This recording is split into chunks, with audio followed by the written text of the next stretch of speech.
Everyone, আসসালামু আলাইকুম। আপনারা যে যেখান থেকে আমার এই ভিডিওটি দেখছেন আপনাদের সবাইকে ওয়েলকাম জানাচ্ছি Labani kitchen cooking and gardening এ। আশা করি আপনারা সবাই ভালো আছেন।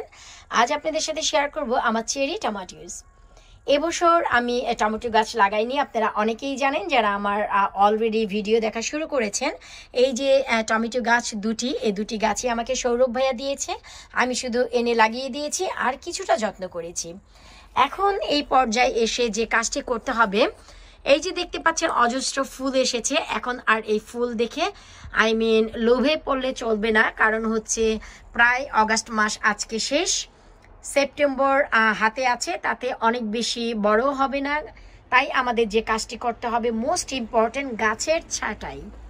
আর এখন যে গাছের ছাঁটাইটি আমি করব হয়তো বা আপনাদের কাছে অবাক লাগতে পারে, কিন্তু বিশ্বাস করুন এটি হচ্ছে এই সময়ের জন্য রাইট একটি ডিসিশন। কারণ যেইটুকু টমেটো হয়েছে, এই টমেটোগুলো যদি টিকিয়ে রাখতে চান এবং বাঁচিয়ে রাখতে চান এবং কিছুটা বড় করতে চান আর পাকাতে চান, তবে এই কাজটি করতে হবে। এটি যেহেতু চেরি টমেটোস আর এটি হচ্ছে একেবারে ছোট সাইজের যেটি সেটি, তো বাকি টমেটোগুলো বাঁচিয়ে রাখার জন্য আমাদের কিছু কিছু স্টেপ নিতে হবে, যে এখানে অনেক বড় করে কেটে দিতে হবে। আসলে আমি ছাঁটাই করার পর আপনারা অনেকে অবাক হয়ে যেতে পারেন, কিন্তু বিশ্বাস করুন এটিই দরকার। তো চলুন আমি আপনাদের সাথে শেয়ার করছি যে আমি কিভাবে এই গাছের ছাঁটাই করছি।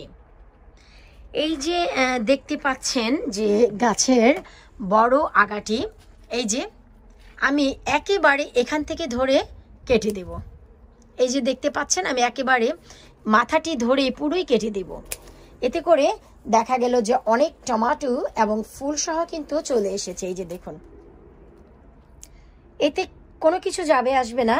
আমি এখন আগে ছাঁটাই করছি, তারপর আপনাদের সাথে শেয়ার করি। কারণ আমি আজকের এই গার্ডেনে ভিডিও করার জন্য আমি আমার ট্রাইপড ব্যবহার করছি না, আর আমি কারো সাহায্যও নিচ্ছি না, কারণ আমার হাজব্যান্ড বাচ্চাদের সাথে আছে।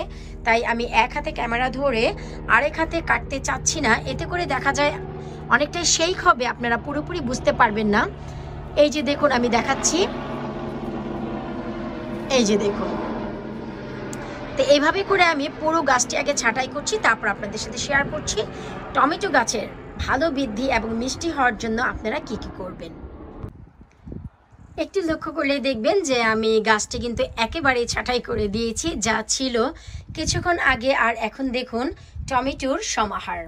মাঝখান থেকে এই যে একটি ডগা আমি মিস করে গেছি, এই ডগাটিও আমি কেটে দিচ্ছি। এই যে এই ডগাটি আমি মিস করে গেছি, তো এই ডগাটিও আমি কেটে দিচ্ছি। আর এই যে দেখুন আমি কি পরিমাণ ছাঁটাই বাছাই করেছি, আর এতে কত পরিমাণে ফুল এবং টমেটো চলে গেছে। তো এইসব নিয়ে আসলে ভাবলে চলবে না, ভালো মানসম্মত কিছু ফল পাওয়ার জন্য গাছের এইরকম যত্নের প্রয়োজন আছে।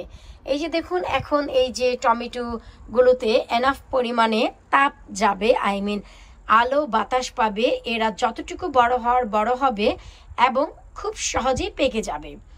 এই যে গাছের পাতা দিয়ে যদি এগুলো একেবারেই জড়ানো থাকতো, এতে করে এনাফ পরিমাণে কিন্তু তারা আলো বাতাস পেত না আর তেমন বড়ও হতে পারতো না। এই যে অল্প কিছু টমেটো পেকেছে, দেখা গেল এইটুকু পর্যন্তই টিকিয়ে থাকতো। তো এখন যদি চান এই ছোট অবস্থায় চেরি টমেটোস আপনারা তুলে সালাদ খেতে পারেন, চাটনি বানিয়ে খেতে পারেন, ভাজি করে খেতে পারেন, যা খুশি তা খেতে পারেন। আবার সবগুলো টমেটো পেকে যাওয়া পর্যন্ত অপেক্ষা করতে পারেন। এখন মোস্ট ইম্পর্টেন্ট যে কাজ, এই গাছের টমেটো কিভাবে মিষ্টি করবেন এবং খুব সহজে পাকিয়ে তুলবেন। এখন এই যে টমেটো গাছের গোড়ার পাশে আপনাদেরকে বেকিং সোডা ব্যবহার করতে হবে। জি, আপনারা ঠিকই শুনেছেন, আমাদের কেক বানানোর বেকিং সোডা, বেকিং পাউডার নয়, বেকিং সোডা। গাছের গোড়ার 2 ইঞ্চি দূরে থেকে আপনাদের বেকিং সোডা ব্যবহার করতে হবে। এতে করে টমেটো গাছের টমেটো অনেক বেশি লাল হবে এবং মিষ্টি হবে, খুব সহজেই পেকে যাবে। আর কিভাবে বেকিং সোডা আপনারা ব্যবহার করতে পারেন টমেটো গাছের গোড়ায়, তার অনেক ভিডিও আমার চ্যানেলে আছে, চাইলে সেখান থেকে দেখে নিতে পারেন। আশা করি আপনাদের উপকারে লাগবে।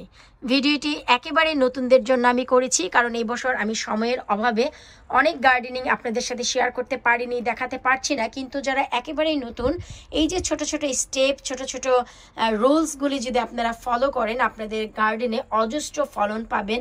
আর যারা একেবারেই নতুন গার্ডেনিং করছেন, তাদের জন্য টমেটো গাছের এই টিপসগুলো খুবই জরুরি ছিল, যে গাছের ফলন কিভাবে বৃদ্ধি করবেন, কিভাবে টমেটো খুব সহজে পাকিয়ে তুলবেন এবং কিভাবে অনেক বেশি মিষ্টি করবেন।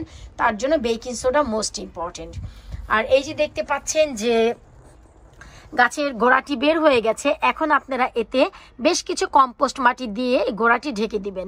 এতে করে গাছে টমেটো যে ফিড আছে, I mean food plant, tomato গাছের খাদ্যটি দেওয়ার দরকার নেই। সে কম্পোস্ট মাটি থেকে যেইটুকু খাদ্য পাবে সেইটুকুই যথেষ্ট আগামী 15 থেকে 20 দিনের জন্য।